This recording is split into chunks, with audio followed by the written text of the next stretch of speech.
Welcome back to Gear Up Windows YouTube channel.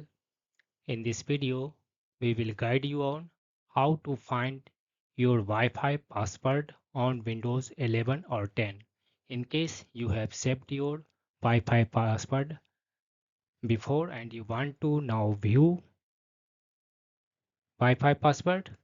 Then click on this one the start button and here type control panel. In the search results, click on this one control panel item. In the control panel window, select set here view Y to category and then click on this one network and internet category. Then click this one network and sharing center. Then click on this one network connection through which Wi-Fi you have connected to your internet. Click on this one option. Then click on this one wireless properties option. Then switch to this one security tab. Here click this one, check this one option, show characters.